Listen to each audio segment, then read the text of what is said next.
Hi ಎಲ್ರಿಗೂ ಹೇಗಿದ್ದೀರಾ? Mango season ಮುಗಿಯೋದ್ರೊಳಗಡೆ ಒಂದ್ಸಲನಾದ್ರೂ ಈ ರೀತಿ ಮ್ಯಾಂಗೋ ಲಡ್ಡು ಮಾಡಿ ತಿಂದ್ ನೋಡಿ ತುಂಬಾನೇ ಅದ್ಭುತವಾಗಿರುತ್ತೆ. ಬನ್ನಿ ಮಾಡೋದು ಹೇಗೆ ಅಂತ ನೋಡ್ಕೊಂಡು ಬರೋಣ. ನೋಡಿ ಮೊದಲಿಗೆ ನಾವು ರವೆನ ಹುರ್ಕೋಬೇಕಾಗುತ್ತೆ. ನಾವು ಉಪ್ಪಿಟ್ಟಿಗೆ ಯಾವ ರೀತಿ ಹುರ್ಕೋತೀವಿ ಆ ರೀತಿ ಲೋ ಫ್ಲೇಮಲ್ಲಿ ಇಟ್ಕೊಂಡು ಚೆನ್ನಾಗಿ ಹುರ್ಕೊಂಡು ಸೈಡ್‌ಗೆ ತೆಗೆದಿಟ್ಕೊಳ್ಳೋಣ. ಇದೆಲ್ಲ ತಣ್ಣಗಾದ ನಂತರ ರವೆ ತಣ್ಣಗಾದ ನಂತರನೇ ನಾವು ಮ್ಯಾಂಗೋ ಪಲ್ಪ್‌ನ ಇದಕ್ಕೆ ಹಾಕ್ಕೋಬೇಕಾಗುತ್ತೆ. ನಾನು ಇಲ್ಲಿ 2 ಮ್ಯಾಂಗೋನ ತಗೊಂಡಿದ್ದೀನಿ. ಹಾಗೇನೆ ಅದ್ರ ಜೊತೆಗೆ ಫ್ರೆಶ್ ಆಗಿರುವಂತ ತೆಂಗಿನಕಾಯಿ ತುರಿನೂ ಸಹ ಹಾಕೊಂಡು ನೀಟಾಗಿ ಮಿಕ್ಸ್ ಮಾಡಿ ಇಟ್ಕೊಳ್ಳೋಣ. ಇದು ಮಿನಿಮಮ್ ನನ್ನ ಇದ್ರ ಪ್ರಕಾರ ಹ್ಮ್, ಇದು ಎಷ್ಟು ಚೆನ್ನಾಗಿ ಊರುತ್ತೋ ಮ್ಯಾಂಗೋ ಅಲ್ಲಿ ರವೆ, ಅಷ್ಟು ಚೆನ್ನಾಗಿ ಲಡ್ಡು ಬರುತ್ತೆ.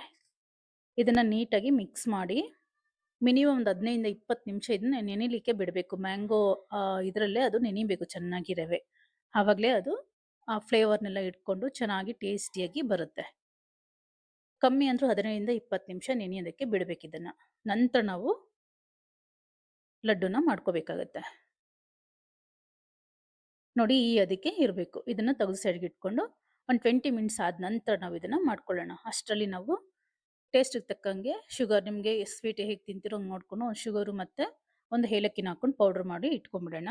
ಹಾಗೇನೆ ಸ್ಟವ್ ಮೇಲೆ ತುಪ್ಪ ಹಾಕಿ ತುಪ್ಪ ಹಾಕಾದ ನಂತರ ದ್ರಾಕ್ಷಿ ಗೋಡಂಬಿನೂ ಸಹ ಹಾಕ್ಕೊಂಡು ಚೆನ್ನಾಗಿ ಫ್ರೈ ಮಾಡಿ ತೆಗೆದು ಸೈಡ್‌ಗೆ ಇಟ್ಕೋಬೇಕಾಗುತ್ತೆ. ಅದೇ ತುಪ್ಪದ ಇದಕ್ಕೇನೆ ನಾವು ಆಲ್ರೆಡಿ ಕಲಸಿಟ್ಕೊಂಡಿದೀವಲ್ಲ ಮ್ಯಾಂಗೋ ಮತ್ತೆ ರವೆ ಎಲ್ಲ ಹಾಕಿ ಅದನ್ನ ಹಾಕ್ಕೊಂಡು ಲೋ ಫ್ಲೇಮಲ್ಲಿ ಇದನ್ನ ನಾವು ಚೆನ್ನಾಗಿ ಫ್ರೈ ಮಾಡ್ಕೋಬೇಕು ತುಪ್ಪದಲ್ಲಿ.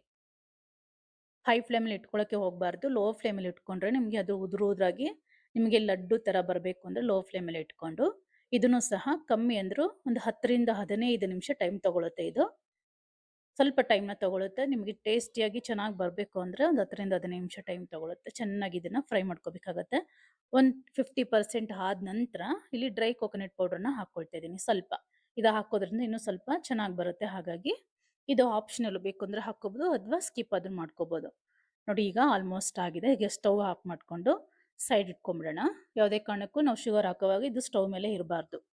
ಸೊ ಇದನ್ನ ತೆಗೆದು ಸೈಡ್ ಇಟ್ಕೊಂಡು ನಾವು ಆಲ್ರೆಡಿ ಫ್ರೈ ಮಾಡಿ ಇಟ್ಕೊಂಡಿರೋಂಥ ದ್ರಾಕ್ಷಿ ಗೋಡಂಬಿ ಹಾಗೆ ಶುಗರ್ ಪೌಡರ್‌ನ ಹಾಕೊಂಡು ಚೆನ್ನಾಗಿ ಮಿಕ್ಸ್ ಮಾಡ್ಕೋಬೇಕಾಗತ್ತೆ. ನಾವು ಶುಗರ್ ಪೌಡರ್‌ನ ಕೊನೆಯಲ್ಲಿ ಹಾಕೋದ್ರಿಂದ ಅದು ಜ್ಯೂಸಿಯಾಗಿ ಬರುತ್ತೆ. ತುಂಬಾ ಚೆನ್ನಾಗಿ ಬರುತ್ತೆ.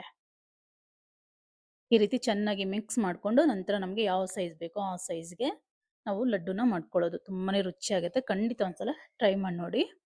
ಈ ರೀತಿ ಮಾಡ್ಕೊಂಡು ನಂತರ ನಾವು ಡ್ರೈ ಕೋಕೋನಟ್ಟಲ್ಲಿ ಒಂದು ರೋಲ್ ಮಾಡಿ ಇಟ್ಕೊಂಡ್ರೆ ತುಂಬಾನೇ ಅದ್ಭುತವಾಗಿರುತ್ತೆ. ನಿಮ್ಗೇನಾದರೂ ಈ ರೆಸಿಪಿ ಇಷ್ಟ ಆಗಿದ್ರೆ ಮರೆಯದೆ ಒಂದು ಲೈಕ್ ಕೊಡಿ. ಹಾಗೆ ಇನ್ನೂ ಯಾರೆಲ್ಲ ನನ್ನ ಚಾನಲ್ ಸಬ್ಸ್ಕ್ರೈಬ್ ಮಾಡ್ಕೊಂಡಿಲ್ಲ ದಯವಿಟ್ಟು ಸಬ್ಸ್ಕ್ರೈಬ್ ಮಾಡ್ಕೊಳ್ಳಿ. ವಿಡಿಯೋ ಪೂರ್ತಿ ನೋಡಿ ನಿಮಗೆ ಇಷ್ಟ ಆದರೆ ಮಾತ್ರ ಒಂದು ಲೈಕ್ ಕೊಡೋದನ್ನ ಖಂಡಿತ ಮರಿಬೇಡಿ. Thank you for watching.